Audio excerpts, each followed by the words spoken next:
پھر چھا گیا، کیسے تجھ سے کروں سامنا، گر رہا ہوں ذرا تھامنا۔ جناب علی خوش آمدید کہتے ہیں آپ کو ایک بار پھر اس نشریات میں۔ علماء کرام کے ساتھ ہماری یہ نشست مختص ہوتی ہے، ظاہر ہے بس اب یہ الوداعی نشست ہے، یعنی کل ممکنہ طور پر بالکل آخری نشست ہو سکتی ہے ہماری، ورنہ انشاءاللہ ایک دن اور ہمارے ساتھ جناب ڈاکٹر علامہ محمد رضا داؤدانی صاحب، مفتی حسن نوید نیازی صاحب، مفتی سہیل امددی صاحب تشریف فرمائیں، اور مجھے بہت مسرت ہے یہ بتاتے ہوئے کہ ہمارے ساتھ تشریف فرمائیں، آپ سب ان سے واقف ہیں اور بڑی خدمات ہیں، ذاتی حوالے سے بھی، والد محترم کی بھی، ان کے پورے خانوادے کے ہر حوالے سے، دین کی ترویج کے حوالے سے، اتحاد بین المسلمین کے حوالے سے، اور ہم سب کے بڑے عزیز، بڑا ہمارا ذاتی بڑا احترام کا تعلق ہے جناب صاحبزادہ حسان حسیب الرحمان صاحب عیدگاہ شریف سے۔ السلام علیکم حضور، سب کا خدمت میں سلام، مزاج بخیر، کی طرف سے خوش آمدید ان کو، سب کی طرف سے خوش آمدید، بالکل جزاک اللہ جزاک اللہ۔ سو آپ خیریت سے ہیں؟ مزاج بخیر؟ الحمدللہ جزاک اللہ، بہت شکریہ وقت دینے کا، سب کا بہت بہت شکریہ۔ بس مختصر سی ہماری یہ نشست ہے، چونکہ آج وہ آخری دن ہے تو فائنل راؤنڈز بھی ہیں، اس کے بعد ہمارے کوئز کے مقابلے کا فائنل راؤنڈ ہے، آج اختتامی نشست ہے۔ اگر بس اس میں آپ فرما دیں، آپ آغاز کیجیے گا۔ ظاہر ہے ماہ مبارک آج دنیا کے کئی ممالک میں غالباً آخری روزہ اختیار کیا جائے گا۔ ہم نے پہلے بھی کسی عنوان سے بات کی تھی کہ بہت ساری لوگ یہ کہتے ہیں، سوالات کی صورت میں پوچھتے بھی ہیں کہ بہت ساری اچھی عادات ہم رمضان کے مہینے میں اپنا لیتے ہیں اس ارادے کے ساتھ کہ اس کو سال کے باقی 11 مہینوں میں بھی جاری رکھیں گے، لیکن جو دن گزرتے جاتے ہیں وہ جذبہ جاتا رہتا ہے اور پھر وہ معاملہ بالکل بیک ٹو نارمل آ جاتا ہے۔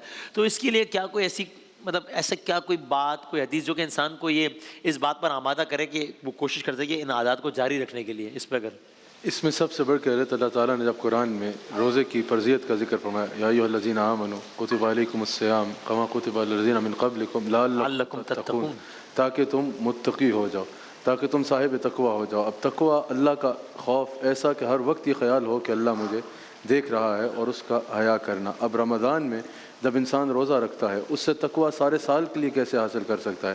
روزے میں انسان حلال اشیاء کی طرف بھی نہیں جاتا، کھانا پینا روک دیتا ہے، حلال اشیاء سے رک جاتا ہے، اس تصور سے کہ اللہ دیکھ رہا ہے۔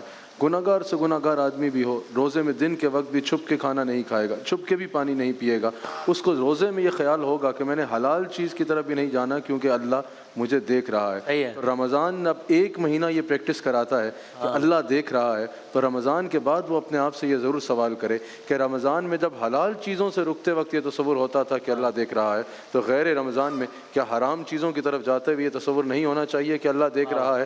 رمضان ایک مہینہ یہ پریکٹس کراتا ہے کہ اللہ دیکھ رہا ہے، اب باقی 11 مہینے انسان کو وہ تصور یاد رکھنا ہے۔ اگر صرف انسان کو یہ تصور پہ یقین آ جائے نا، کہتے تو ہم ہیں کہ اللہ ہر حال دیکھ رہا ہے، اگر کوئی بڑا دیکھ رہا ہو یا کوئی دوسرا انسان دیکھ رہا ہو تو گناہ نہیں کرتا، لیکن اگر کوئی نہ دیکھ رہا ہو تو انسان یہ سوچے بغیر گناہ کی طرف چلا جائے کہ اللہ ہر حال میں دیکھ رہا ہے۔ تو یہ رمضان المبارک ایک بہترین پریکٹس کا مہینہ ہے کہ اللہ دیکھ رہا ہے، تو رمضان سے جب انسان جائے تو اس تصور کو اپنے ساتھ باندھ کے رکھے، تو یقیناً رمضان المبارک کی جو لعلکم تتقون کی برکت ہے اس سے استفادہ کرنا اس کے لیے ممکن ہے۔ کیا کہنا ہے؟ جزاک اللہ خیر۔ میں چاہتا ہوں اسی عنوان سے ذرا آپ کیونکہ الوداعی نشستیں ہیں تو ذرا آپ بھی بسم اللہ الرحمن الرحیم، صلی اللہ علیہ وآلہ وصحبہ وبارک وسلم۔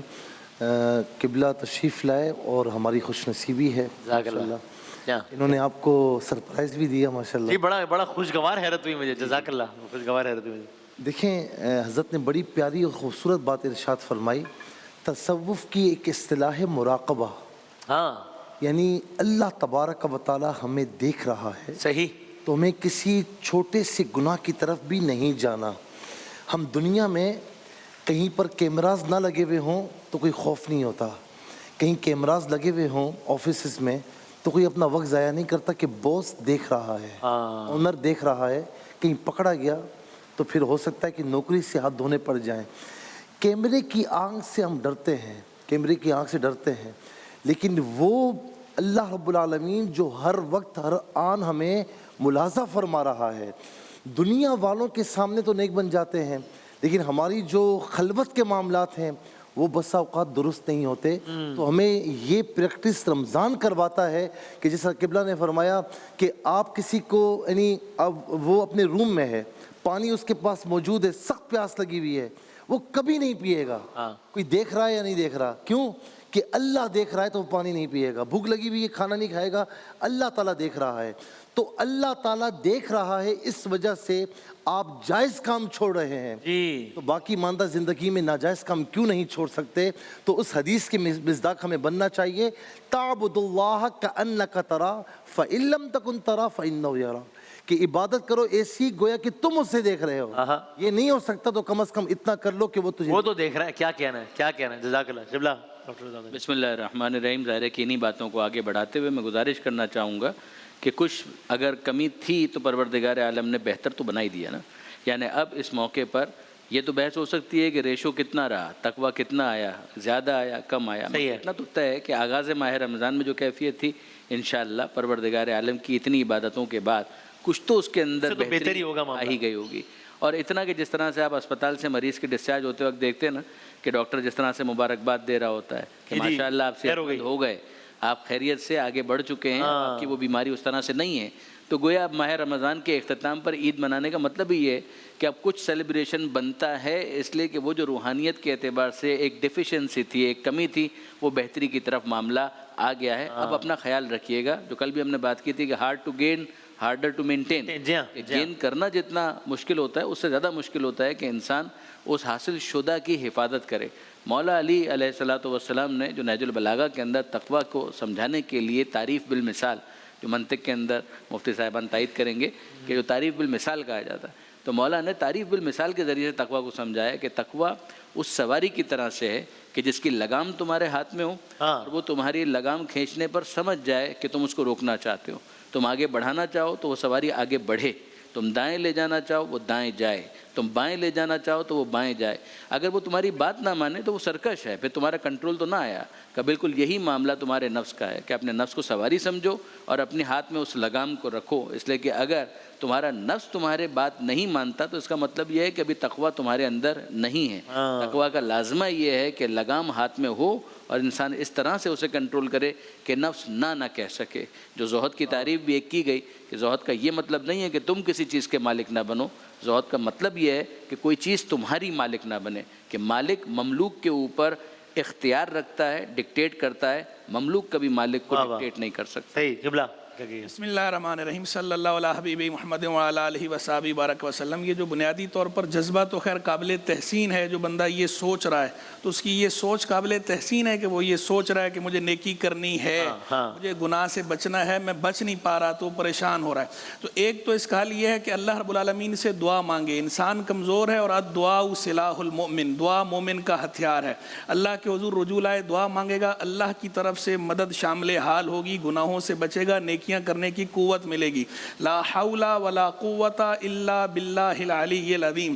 نیکی کرنے کی قوت نہیں اور گناہ سے بچنے کی طاقت نہیں مگر اللہ بزرگ و برتر کی طرف سے. اسے عرش کے نیچے کے خزانوں میں سے خزانہ قرار دیا گیا ہے اور کئی مشائخ کا مجرب رہا ہے مختلف معاملات میں یہ پڑھنے کا. تو اگر اسے معمول بنا لے پڑھنے کا، پڑھے اور اس کے معنی پر غور کر کے شعوری استحضار کے ساتھ، مینٹل پریزنس کے ساتھ پڑھے گا تو انشاءاللہ خود اسے نیکیوں پر ممد اور معاون بنے گا. یہ وظیفہ نیکیاں کرنے کی قوت آئے گی اور گناہوں سے بچنے کی طاقت واقعی اللہ کی طرف سے اسے ملے گی. دوسرا، استقامت کے، کنسسٹنسی کے فضائل پہ غور کرے جو کتاب و سنت کے اندر بیان ہوئے ہیں کہ وہ فضائل بھی ایک بڑا محرک ہیں، بندے کو ابھارتے ہیں. اور تیسری بات یہ ہے کہ اپنے اوپر کوئی چیز بطور کفارہ نافذ کر لے. کوئی جرم ہو جائے تو یہ کر لے کہ میں اب یہ کفارہ دوں گا. ایک بہت بڑے امام تھے امام ابن وہب رحمہ اللہ، بڑے فقیہ گزرے ہیں. وہ کہتے تھے کہ مجھ سے غیبت نہیں چھٹتی تھی تو میں نے ایسے کیا کہ اب اگر میں نے غیبت کی تو میں ایک روزہ رکھوں گا. بولا غیبت ہو جاتی تھی روزہ رکھ لیتا تھا، پھر غیبت کر بیٹھتا تھا، پھر روزہ رکھ لیتا تھا. پھر میں نے چینج کیا، میں نے کہا نہیں اب اگر غیبت ہوئی مجھ سے تو اب میں 1 درہم صدقہ کروں گا. تو 1 دفعہ ہوا، 2 دفعہ ہوا، 3 دفعہ ہوا. تو چونکہ مال کی محبت انسان کو زیادہ ہوتی ہے، جیب سے جب نکلتا ہے خرچ ہوتا ہے تو پتہ چلتا ہے. فمن حب الدراہم ترکت الغیبہ، درہموں کی محبت کی بنا پر میں نے غیبت چھوڑ دی. یہ اچھا وہ ثابت ہوا محرک.